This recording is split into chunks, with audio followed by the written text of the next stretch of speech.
پھر فرمایا قل کہہ دیجئے اور رأیتم کیا دیکھا تم نے، ان اخذ اللہ اگر لے لے چھین لے اللہ تعالیٰ سمعکم تمہاری سماعت کو، وابصارکم اور تمہاری بصارت کو، وختم علی قلوبکم اور مہر لگا دے تمہارے دلوں پر، من الہ کوئی الہ ہے غیر اللہ اللہ کے سوا، یأتیکم بہ جو لائے گا تمہارے پاس اس کو۔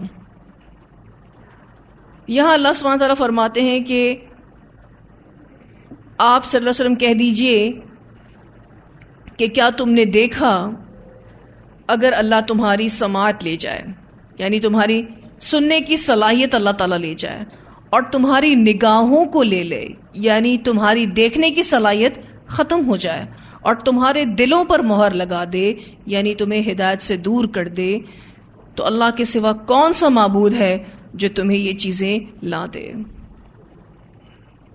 غور و فکر کی دعوت دی جا رہی ہے کہ آنکھیں، کان اور دل یہ انسان کے نہایت اہم عضو ہیں۔ آپ دیکھیں تو یہاں پر سننے، دیکھنے اور سمجھنے کی خصوصیات کا ذکر ہوا ہے۔ اگر وہ چاہے تو ان خصوصیات کو سلب کر لے جو اللہ تعالیٰ نے ہمارے اندر رکھی ہیں، یعنی سننے، دیکھنے کی اور سمجھنے کی خصوصیت، یا اگر وہ چاہے تو اعضاء کو ویسے ہی ختم کر دے۔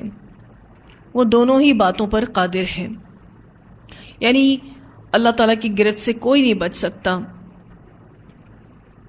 اور پھر یہ کہ ان نشانیوں کو اللہ تعالیٰ نے بیان کیا، اور آگے اللہ تعالیٰ فرماتے انظر دیکھو کیفا کس طرح نصرف الآیاتی ہم پھیر پھیر کر لاتے ہیں آیات کو، ثم پھر ہم وہ یصدفون اعراض برتتے ہیں۔ ہم اپنی آیات کو پھیر پھیر کر لاتے ہیں، یعنی مختلف انداز سے بیان کرتے ہیں۔ اللہ تعالیٰ مختلف انداز سے دلائل پیش کرتا ہے تاکہ ایک دفعہ اگر کوئی بات سمجھ نہیں آئی تو ہو سکتا ہے دوسری دفعہ میں وہ بات سمجھ آ جائے۔ تو دیکھو اللہ تعالیٰ اپنی آیات کو پھیر پھیر کر لاتا ہے، لیکن وہ اعراض برتتے ہیں۔ یصدفون کا لفظ صدفہ سے ہے، سخت چیز کو کہتے ہیں، پہاڑ کے کنارے کو بھی کہتے ہیں۔ اچھا، صدف موتی کو بھی کہتے ہیں، جو ریئل پرل ہوتا ہے اس کو بھی صدف کہتے ہیں، سچا موتی، ریئل پرل، ٹھیک، وہ بھی بہت سخت ہوتا ہے، اس کو توڑا نہیں جا سکتا، انبریکیبل ہوتا ہے۔ تو صدفہ کا لفظی معنی کیا ہے؟ سخت چیز، اور پہاڑ کے کنارے کو بھی کہتے ہیں۔ اور یہاں معنی کیا دیا گیا؟ وہ اعراض برتتے ہیں۔ کیا بتانا مقصود ہے اس لفظ کے ذریعے؟ کہ یہ اپنے اعراض میں سخت ہیں، پکے ہیں۔ ثم ہم یصدفون، قل کہہ دیجئے ارأیتکم کیا غور کیا تم نے، ان اتاکم اگر تمہارے پاس آئے، عذاب اللہ اللہ کا عذاب، بغتتاً اچانک، او جہرتاً یا اعلانیہ، هل یہلکو کیا ہلاک کی جائے گی، الا القوم الظالمون سوائے ظالم قوم کے۔ یہاں آپ صلی اللہ علیہ وسلم سے کہلوایا جا رہا ہے کہ آپ ان سے کہہ دیجئے کہ اگر تم پر اللہ کا عذاب اچانک یا کھلم کھلا آ جائے، کیا ظالم لوگوں کے سوا کوئی ہلاک کیا جائے گا؟ یعنی سوالیہ انداز ہے۔ یہاں پر عذاب کے دو انداز بتائے گئے ہیں، ایک بغتتاً اور دوسرا جہرتاً۔ بغتتاً سے مراد وہ عذاب ہے جو اچانک اور کسی پیشگی اطلاع کے بغیر آئے۔ بغتتاً سے مراد وہ عذاب ہے جو اچانک اور کسی پیشگی اطلاع کے بغیر آئے، یعنی بغیر تمہید کے، بغیر نشانی کے، بغیر علامت کے، ایک دم یکایک آ جائے۔ اور جہرتاً سے مراد وہ عذاب ہے جو کسی سابقہ اشارے اور اطلاع کے بعد آئے۔ جہرتاً سے مراد ایسا عذاب ہے جو کسی سابقہ اشارے اور اطلاع کے بعد آئے، یعنی اعلانیہ طور پر آئے، نشانی اور تمہید کے ساتھ آئے۔ کچھ مفسرین کہتے ہیں کہ بغتتاً اور جہرتاً سے مراد رات اور دن کا عذاب ہے، یعنی بغتتاً رات کا عذاب اور جہرتاً دن کا عذاب۔ رات کے عذاب کو اچانک عذاب کیوں کہا گیا؟ سب سو رہے ہوتے ہیں، کچھ پتہ ہی نہیں چلتا، اور انسان اس میں کوئی تیاری نہیں کر سکتا اپنے آپ کو بچانے کی۔ ویسے اللہ کے عذاب سے کوئی بچ نہیں سکتا، لیکن رات کو اگر عذاب آتا ہے تو وہ اچانک عذاب میں کاؤنٹ ہوتا ہے۔ اور جہرتاً سے مراد دن میں آنے والا عذاب۔ اور پھر آخر میں جو یہ سوال ہے، اللہ تعالیٰ کہتے ہیں هل يهلك الا القوم الظالمون، کہ ظالم قوم کے سوا کوئی اور ہلاک نہیں ہوگا۔ سوالی انداز میں یہ بات سمجھائی گئی ہے کہ ہلاکت کا سبب ان کا ظلم، ان کی سرکشی اور اللہ سے بغاوت ہے۔ اور پھر دوبارہ وہی پیغام یہاں دیا جا رہا ہے کہ ظلم انسان کی ہلاکت کا باعث بنتا ہے۔ اس سے پہلے جو ہم نے آیت پڑھی اس میں صرف ان کے کانوں، آنکھوں اور دلوں کو لے جانے یا مہر لگانے کی بات آئی تھی۔ اب اس آیت میں عام عذاب کے ساتھ ڈرایا جا رہا ہے، یعنی اگر اللہ کا عذاب آیا تو تم کسی صورت بچ نہیں سکو گے۔ یہ جو آخر میں بات ہوئی هل يهلك الا القوم الظالمون، کیا ظالم لوگوں کے سوا کوئی ہلاک کیا جائے گا؟ اس جملے کے کئی مطلب ہیں۔ ایک یہ کہ عذاب آنے کی اطلاع اللہ تعالیٰ بذریعہ وحی پیغمبر کو دیتا ہے، اور انہیں ہدایت کر دی جاتی ہے کہ وہ اپنے فالوورز کو ساتھ لے کر اس مقام سے نکل جائیں جہاں عذاب آنے والا ہے۔ اس طرح عذاب پھر کن پر آئے گا؟ ظالموں پر آئے گا۔ تو ایک معنی تو یہ کیا گیا ہے کہ رسول اور اس کے پیروکار اس جگہ سے نکل جاتے ہیں۔ کیوں؟ کیونکہ ظالموں کے سوا کوئی اور ہلاک کیا ہی نہیں جاتا۔ دوسرا معنی اس کا یہ کیا جاتا ہے کہ چونکہ عذاب ظالموں کی وجہ سے ہی آتا ہے، لہذا ظالموں کو چاہیے کہ بلا تاخیر توبہ کر لیں، عذاب الہی سے بچ جائیں اور دوسروں کی ہلاکت کا سبب نہ بنیں۔ یعنی آیت کے اس حصے سے ظالموں کو سمجھایا جا رہا ہے، یہ بات سمجھائی جا رہی ہے کہ عذاب ظالموں کی وجہ سے ہی آتا ہے، لہذا ظالموں کو کیا چاہیے کہ بلا تاخیر توبہ کر لیں، توبہ میں دیر نہ لگائیں، خود کو عذاب الہی سے بچائیں اور دوسروں کی ہلاکت کا سبب بھی نہ بنے، کیونکہ ظالم دوسروں کی ہلاکت کا بھی سبب بنتے ہیں۔ ایک تیسرا معنی یہ کیا جاتا ہے کہ اصل میں تباہی اور ہلاکت تو ظالموں کے لیے ہی ہے کہ مرنے کے بعد بھی دوزخ کا عذاب بھگتنا ہوگا، کیونکہ دنیاوی عذاب تو ختم ہو جاتا ہے نا، اس کے بعد تو وہ ظالم مار دیے جاتے ہیں، لیکن آخرت کا عذاب تو باقی ہے۔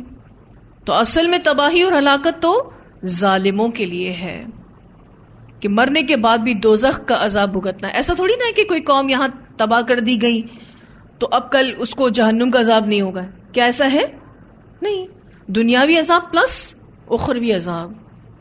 تو اللہ تعالیٰ کہتے ہیں هل يهلك الا القوم الظالمون۔ اس کے برعکس ہم دیکھیں تو جو نیک اور صالح لوگ ہوتے ہیں وہ مرنے کے بعد اللہ کے فضل و کرم کے مزید حقدار بن جائیں گے۔ اچھا، دنیا میں بھی اللہ تعالیٰ ان کو فضل و کرم عطا کرتا ہے جو اللہ کے مومن بنتے ہیں، لیکن جب وہ مر جائیں گے تو وہ مزید فضل و کرم کے حقدار بن جائیں گے۔ پھر اللہ سبحانہ تعالیٰ فرماتے ہیں وما نرسل، اور نہیں ہم بھیجتے، المرسلین رسولوں کو، الا مگر مبشرین و منذرین، خوشخبری دینے والے اور ڈرانے والے یعنی بنا کر۔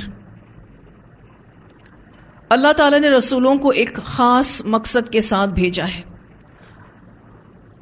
کہ وہ لوگوں کو خوشخبری دیں، لوگوں کو ڈرائیں۔ مبشرین کا جو لفظ ہے باشین را سے ہے، بشرا کہتے ہیں ایسی خبر جس کا اثر چہرے پر ہو، اسی سے ہی لفظ بشارت ہے۔ تو اللہ تعالیٰ نے ان رسولوں کو مبشر بنا کر بھیجا، وہ لوگوں کو خوشخبری دیتے تھے۔ کس چیز کی خوشخبری؟ جنت کی خوشخبری، بڑے بڑے اجر کی خوشخبری۔ اور وہ منذرین بھی تھے، اور وہ ڈرانے والے تھے۔ منذر کہتے ہیں شفقت کے ساتھ ڈرانے والا۔ کس چیز سے ڈراتے تھے؟ جہنم سے ڈراتے تھے، اللہ کے عذاب سے ڈراتے تھے۔ فمن آمنا، تو جو کوئی ایمان لایا، وہ اصلح، اور اس نے اصلاح کر لی، فلا خوف علیہم، تو نہیں کوئی خوف ان پر، ولا هم یحزنون، اور نہ وہ غمگین ہوں گے۔ فمن آمنا، جو کوئی ایمان لایا، یعنی پیغمبروں کی تعلیم کو مان لیا، وہ اصلح، اور اس نے اصلاح کر لی، یعنی اپنے عمل کو رسول کی تعلیمات کے مطابق لا کر اپنی اصلاح کر لی، تو ایسے لوگوں کے لیے کیا اجر ہے؟ فلا خوف علیہم ولا هم یحزنون۔ تو اللہ تعالیٰ نے رسولوں کو خاص مقصد کے ساتھ بھیجا، اور یہ اللہ کی خاص رحمت ہے کہ اس نے ہدایت کے معلم بھیجے، یعنی ہدایت کا میسج ہم تک پہنچانے کے لیے معلم بھیجے۔ اور یہ سارا سسٹم اللہ تعالیٰ نے کیوں بنایا؟ کیونکہ انسان کو اللہ تعالیٰ نے اپنی عبادت کے لیے پیدا کیا ہے۔ اللہ کے پیغمبر آتے تھے اور اللہ کا پیغام پہنچاتے تھے، اور اللہ کی عبادت کیسے کرنی یہ سکھاتے تھے۔ جیسے کہ رسول اللہ صلی اللہ علیہ وسلم نے ہمیں ہر عبادت کا ایک مخصوص طریقہ سکھایا ہے۔ عبادت منمانے طریقے سے نہیں کی جا سکتی، اور نہ ہی وہم اور گمان پر کی جا سکتی ہے۔ مثلا ہم نماز پڑھتے ہیں، وضو کرتے ہیں، حج کرتے ہیں، عمرہ کرتے ہیں، ان سب کا طریقہ رسول اللہ صلی اللہ علیہ وسلم نے ہمیں بتا دیا ہے۔ اگر کوئی اپنے طریقے پر اس کو کرنا چاہے تو اللہ تعالیٰ اس کو قبول تھوڑی نہ کرے گا۔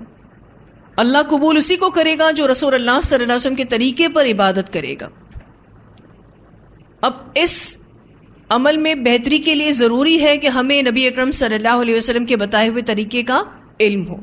فمن آمنا، رسول کو مانا، اس کی تعلیم کو مان لیا، وَأَصْلَحَ، اپنی اصلاح بھی کرے، اپنی کریکشن بھی کرے، علم حاصل کرے کہ نبی اکرم صلی اللہ علیہ وسلم نے جو بھی طریقے ہمیں بتائے ہیں عبادات کے، معاملات کے، ہم اس کو فالو کریں، تو وہ اصلاح ہے، پھر ہی اجر ملے گا۔ فلا خوف علیہم ولا هم یحزنون۔ جو لوگ بدعت میں پڑے ہوئے ہیں، ایون اپنا مال، اپنا وقت، اپنی صلاحیت سب کچھ لگا رہے ہیں، کیا ان کو کچھ اجر ملے گا؟ کچھ اجر نہیں ملے گا، حالانکہ وہ جان، مال، صلاحیتوں سے بدعت کر رہے ہوتے ہیں، لیکن بدعت چونکہ رسول اللہ صلی اللہ علیہ وسلم کا طریقہ نہیں، اس لیے ایکسیپٹیبل نہیں، بلکہ ان پر تو گناہ لازم ہوگا، اور اہل بدعت حسرت کریں گے کہ ہم کیا سوچ کر یہ نیک کام کر گئے۔ اور آپ کو پتہ ہے جو بدعت کرنے والے لوگ ہوتے ہیں نا، ان کو ہدایت بھی نہیں ملتی۔ کیوں نہیں ملتی؟ یا وہ اپنی کریکشن نہیں کرتے۔ کیوں نہیں کرتے؟ کیونکہ وہ اپنے آپ کو ٹھیک سمجھتے ہیں۔ وہ کہتے ہیں ہم نیک کام ہی کر رہے ہیں نا، اس میں کیا بری بات ہے؟ نیک کام میں اپنی مرضی سے کروں تو اللہ تعالیٰ اس کو قبول تھوڑی نہ کریں گے۔ نیک کام کا طریقہ جو نبی اکرم صلی اللہ علیہ وسلم نے بتایا، اسی کو ہی فالو کرنا ہے۔ آگے اللہ سبحانہ تعالیٰ فرماتے ہیں والذین، اور وہ لوگ کذبوا، جنہوں نے جھٹلایا، بآیاتنا، ہماری آیات کو، یمسہم العذاب، چھوئے گا انہیں عذاب، بما کانوا، بوجہ اس کے جو تھے وہ، یفسقون، نافرمانی کرتے۔ جو لوگ بھی جھٹلانے والے ہیں اللہ کی آیات کو، انہیں عذاب چھوئے گا۔ اور آپ دیکھیے یمسہم کے لفظ استعمال ہوئے ہیں۔ مس کہتے ہیں چھونے کو۔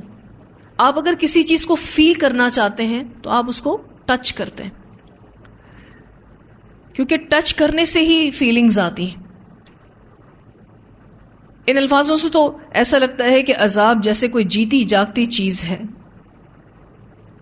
کیونکہ جو جیتی جاگتی چیز ہوتی ہے وہی چھو سکتی ہے، وہی پکڑ سکتی ہے۔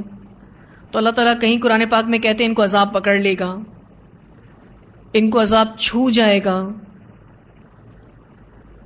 اور یہاں پر عذاب آنے کی کیا وجہ بتائی گئی؟ بما کانوا یفسقون. فسق دو طرح کا ہوتا ہے، ایک فسق اکبر اور ایک فسق اصغر.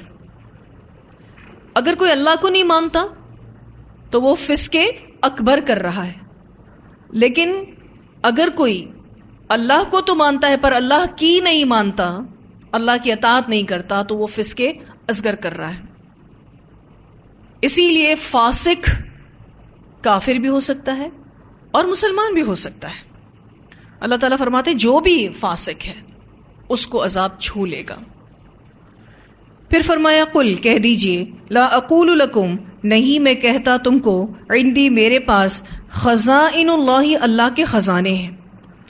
آپ صلی اللہ علیہ وسلم سے کہلوایا جا رہا ہے کہ آپ ان سے کہہ دیجئے کہ میں نہیں کہتا کہ میرے پاس اللہ کے خزانے ہیں. کہنا کیا مراد ہے؟ کہ میرے پاس اللہ کے خزانے نہیں ہیں. ولا اعلم الغیب اور نہیں میں جانتا غیب کو. آپ صلی اللہ علیہ وسلم سے کہلوایا جا رہا ہے کہ آپ کہہ دیجئے کہ میں عالم الغیب نہیں ہوں.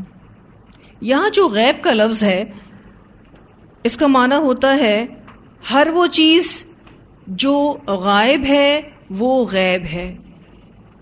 کل من غاب فہو غیب. ہر وہ چیز جو غائب ہے وہ غیب ہے. تو آپ صلی اللہ علیہ وسلم سے کہلوایا گیا کہ آپ ان سے کہہ دیجئے ولا اعلم الغیب اور نہیں میں جانتا غیب کو.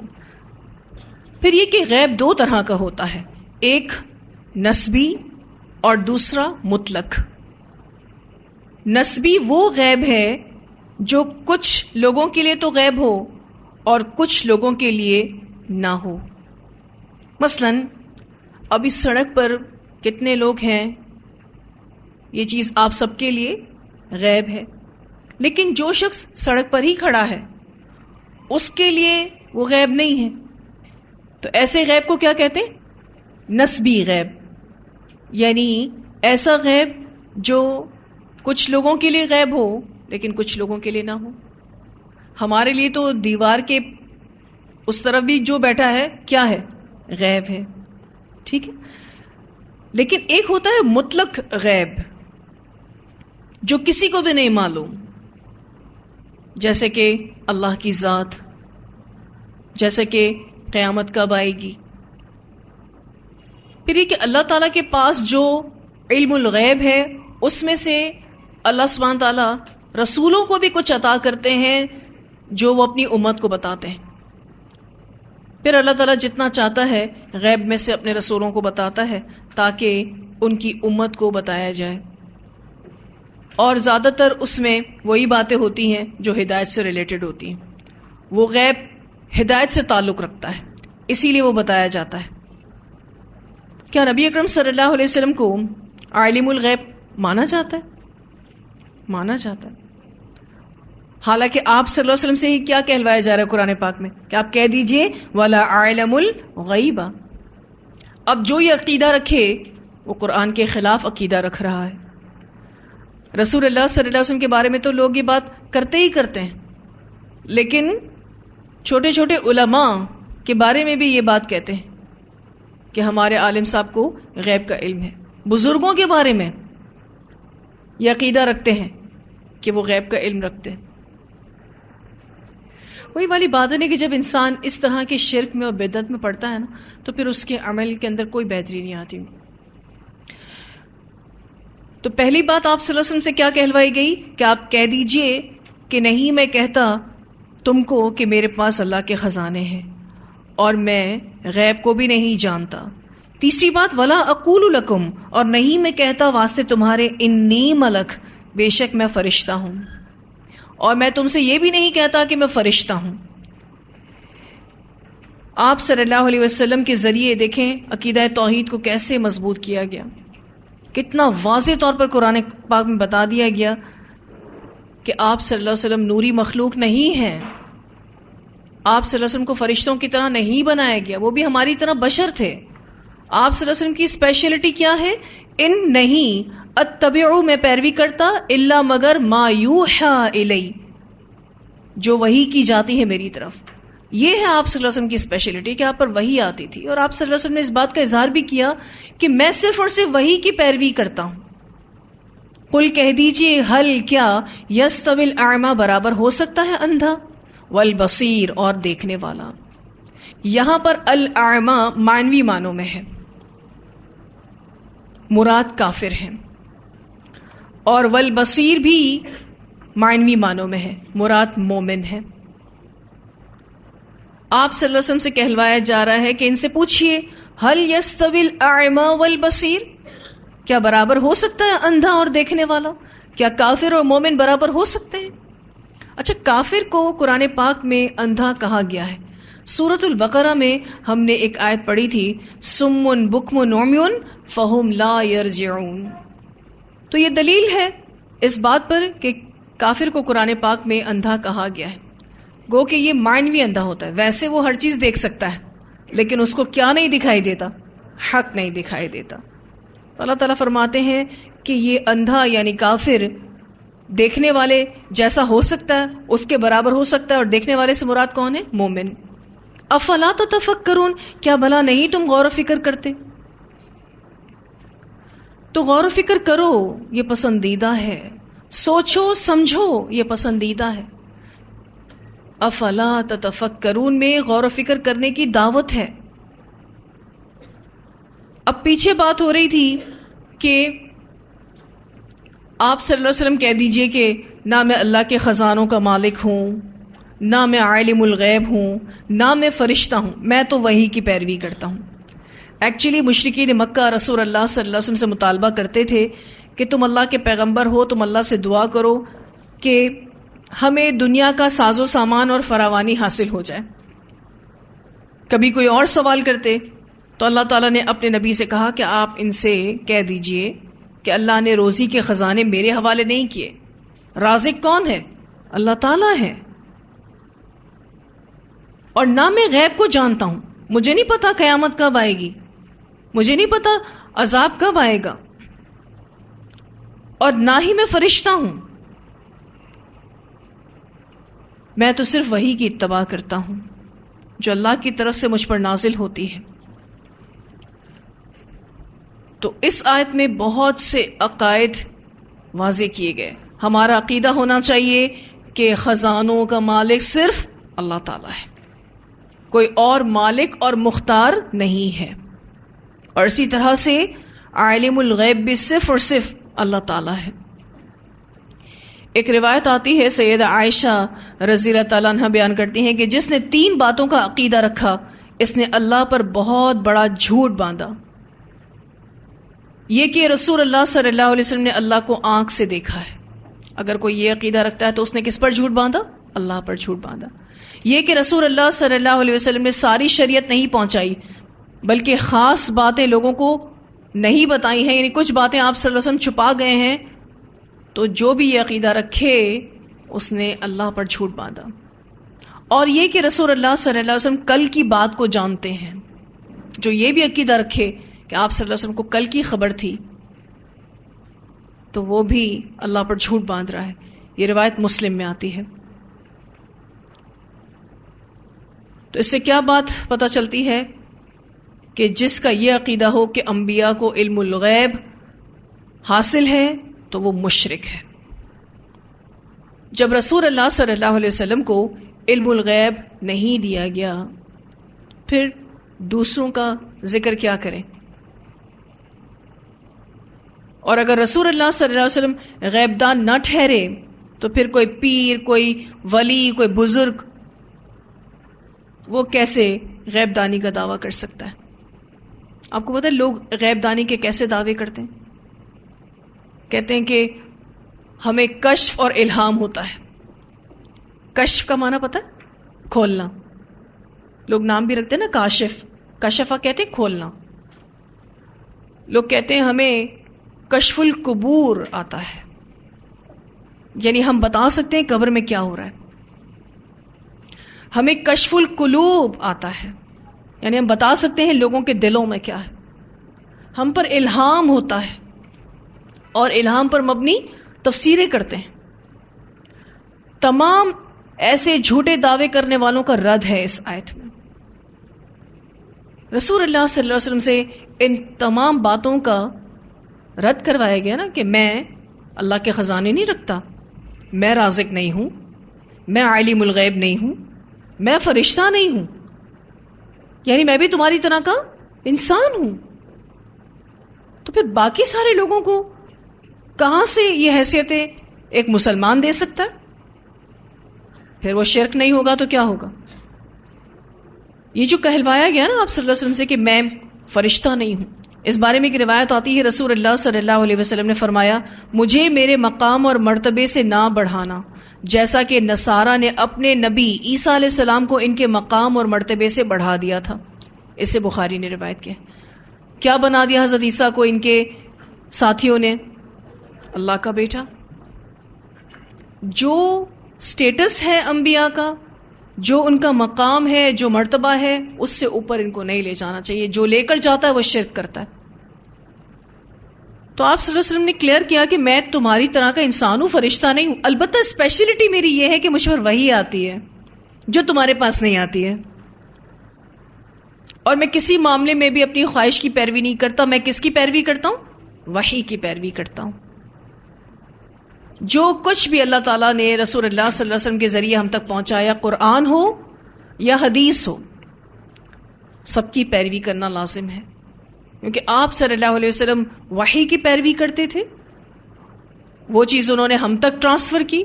ہم پر بھی لازم ہے کہ ہم قرآن کی طرح سنت کی بھی پیروی کریں. ہم پر قرآن اور سنت دونوں کی پیروی لازم ہے، ضروری ہے. اور ویسے بھی بغیر سنت کے قرآن کی پیروی ممکن بھی نہیں. اگر آپ نماز کے بارے میں ہی دیکھ لیں، اللہ تعالیٰ قرآن پاک میں فرماتے ہیں نماز قائم کرو. اب اس کو قائم کیسے کرنا ہے، اس کو پڑھنا کیسے، وہ ہمیں کیسے پتہ چلے گا؟ سنت سے پتہ چلے گا نا. تو سنت کے بغیر تو ہم قرآن کی پیروی بھی نہیں کر سکتے. اور پھر آخر میں ایک سوال دے دیا گیا کہ اندھا اور دیکھنے والا برابر ہو سکتے ہیں. اچھا، اس سوال میں انکار موجود ہے. اس کو کہتے ہیں استفہام انکاری. یعنی اللہ تعالیٰ پوچھ تو سوال رہے ہیں کہ کیا دیکھنے والا اور مومن برابر ہو سکتے ہیں، لیکن اس سوال میں انکار ہے کہ برابر نہیں ہو سکتے. اور آخر میں اللہ سبحانہ تعالیٰ فرماتے ہیں افلا تتفکرون، کیا بھلا تم غور و فکر نہیں کرتے ہو؟ غور و فکر کی دعوت دی جا رہی ہے.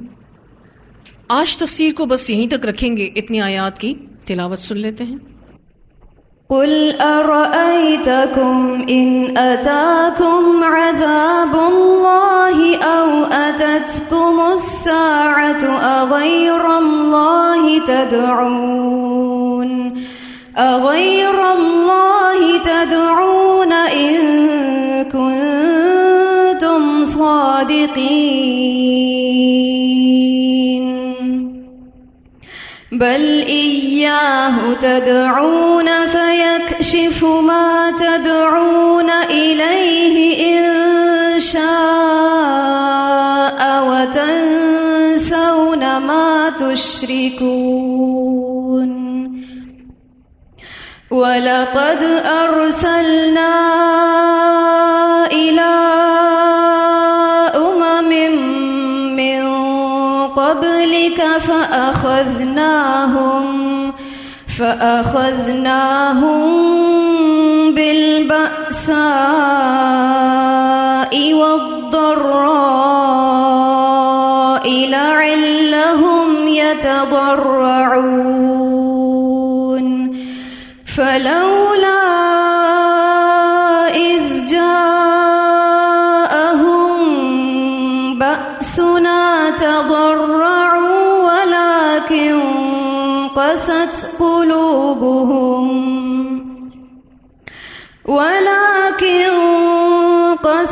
قلوبهم وزين لهم الشيطان ما كانوا يعملون فلولا إذ جاءهم بأسنا تضرعوا ولكن قست قلوبهم ولكن قست قلوبهم وزين لهم الشيطان ما كانوا يعملون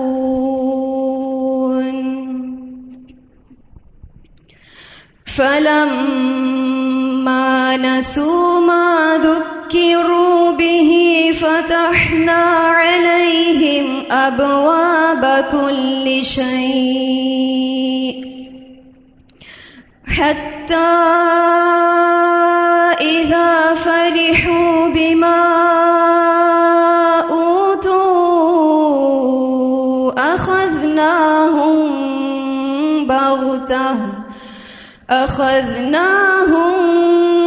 بغتة فإذا هم مبلسون فقطع دابر القوم الذين ظلموا والحمد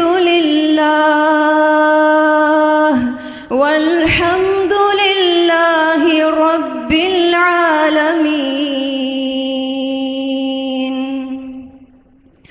قل أرأيتم إن أخذ الله سمعكم وأبصاركم وختم على قلوبكم من إله غير الله يأتيكم به انظر كيف نصرف الآيات ثم هم يصدفون قل أرأيتكم إن أتاكم عذاب الله بغتة أو جهرة هل يهلك إلا القوم الظالمون وما نرسل المرسلين إلا مبشرين ومنذرين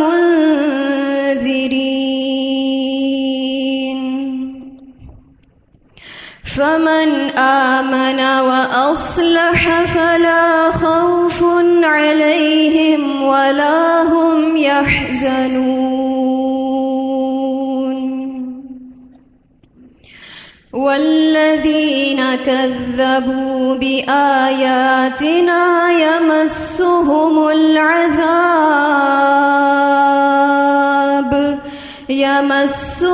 العذاب بما كانوا يفسقون قل لا